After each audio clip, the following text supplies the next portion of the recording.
Welcome to Contemporary Black Voices, where we take on the most important issues facing Black America today. I'm your host, Chris Dawkins, and missing today is the lovely Dr. Sharon Michael Chadwell and New York Times bestselling author Caleb Alexander. Today we're going to be talking about GEDIT. GEDIT is a new type of university where people can join or actually participate with being able to learn. And our guests are going to be able to tell you a little bit more about that and how to understand that and how you can participate. Our guest today is Dr. Linda Taylor, who is the executive director for GEDIT. And we have James Harris Jr. Yes. Right. All right. Well, welcome to both of you. Thank you. Thank you. So, Dr. Taylor, can you tell us a little bit about GED, GEDIT, and how it started, how it got its name, and just some background? Of course, GEDIT is actually General Education Development International Technology. Okay. That's what it is. And so we offer courses that are constructed on existing crises in the community. Okay. That's what the courses are. And the courses are such as like mental health illness. Everybody has mental health. Not mental health illness, but everybody has something when it comes to the mental health. So we offer courses. We offer courses such as digital currency. We offer all types of courses. Now we get ready to build courses on economic, to what we're going through today in the United States, in our country. So that's what GEDIT is it helps. We have testing centers for our students. These students are online. We're working with San Antonio. We are new in San Antonio. We started in Atlanta, Georgia. Okay. Actually, we really started building the courses in Orlando, Florida. Okay. But we came in existence in 2019, right before COVID.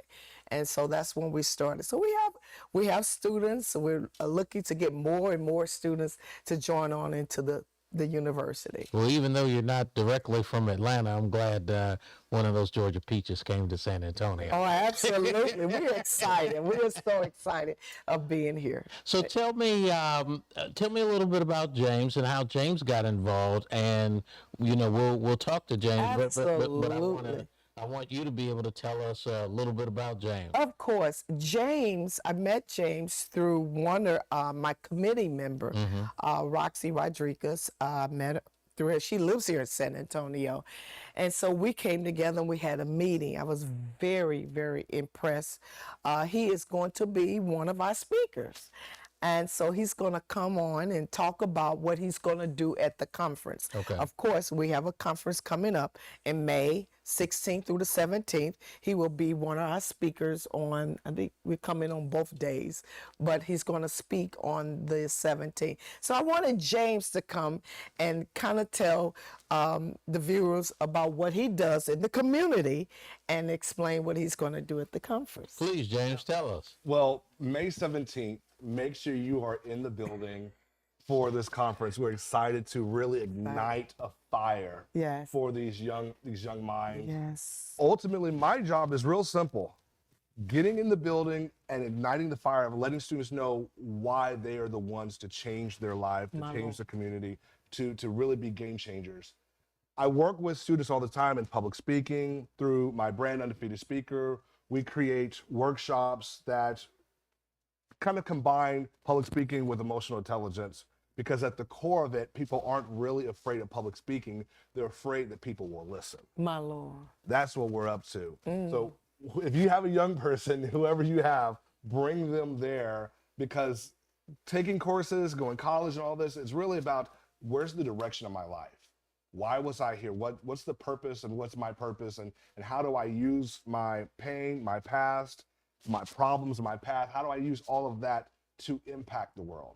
And that's really what I'm about. With your, you said you spoke in schools and different things like that. The younger folks is who I want to really address from this. What have you seen is their biggest issue, and how does GEDIT be able to help them in that? The biggest thing is I don't believe in myself. that I work with 15-year-olds all And the you're way. talking about the student. Yes, that's what Okay. they're saying. It's Okay. 15 to 55-year-olds, and they're saying, I just don't believe in myself. And I actually apologized to students a few weeks ago. I said, the problem is we're, as educators, we teach you, here, learn this, learn this, learn this, learn this, but we never ask students, what do you want to learn? And so then the conversation is, what are you going to do? What are you going to do? What are you going to do when you grow up? What are you going to do when you do? But we never stop and ask people, who are you going to be? Who will you be for your family, for your neighborhood, as an activist, as an educator, as a lawyer, as a doctor? I mean, those are what you're going to do, but who will you be? Such that people are educated, such that people are united. If you look at all the division, we've got a lot of doing this, but who's being the leader, who's being compassionate, who's being kind-hearted, who's being the voice? So I think that's the biggest problem for young people is, I don't know who I am. Or whose I am. Yeah, wow. Okay. I really like that because it sounds like Get It. And with what you're doing, James, it sounds like a very good match because Get It is beginning to give the foundation that's needed for them to be able to learn. But you are sounding like you're giving it something to real life experience. Yeah. Problems that people don't realize. I've been assigned to this life. We've been assigned this life and this task.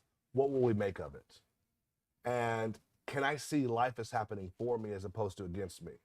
And I could look, well, you don't understand. My mom was divorced and dad was off of drugs and these people walked away. Okay, yeah, well, what are you gonna do with that? What are you gonna make with that? They always say when life gives you lemons, you make lemonade. That's easy. Right. That's the easiest thing you can do because you can make perfume and cologne with lemons. You can make lemon zest and chicken, lemon meringue pie. My sister makes some amazing lemon pie. I mean, there's all these things that I can. So actually, lemonade is the easiest thing. That's the easiest thing. So with the pain, with the trauma, with the I didn't have any mentors growing up. Okay, perfect. What are you going to make now? Are you going to start your own nonprofit? Are you going to change lives? I mean, yeah, that's all lemons. What am I going to make now? Dr. Taylor, sounds like the conference is going to be very exciting. Oh, it's going to be awesome. Okay. Tell me about how I begin to get registered and, the 2 days. Again, what were the two the dates? May 16th through the 17th. Okay. And so you can register on Eventbrite. Okay. And you can also go to our website, which is GEDITcollege.com. Okay. Yes. And tell us about the 2 days. What's going to be different on Saturday than Friday? Friday, we're going to have different speakers coming in on Friday, but at the end, we're going to have the panels. So the panels are coming with 3 different subjects. DEI, okay? The other one is going to be voter rights. We're going to be talking about just various subjects that we're going to be talking about of what's happening in the community right now. So that's where we're getting people different opinions and, different things of the issues. What can we do to solve these problems? What can we do to come together? The theme is together. Together we can work things out, but divided we what? We fall. Right. So we, as a community, we need to come together and see what we can do to solve the problem. So that's on that Friday. Okay. But that's Saturday. Just a second. Okay. We're going to come back. We're going to take a break, and we're going to come right back, and we'll talk more about it. Yes. Okay. Thank you.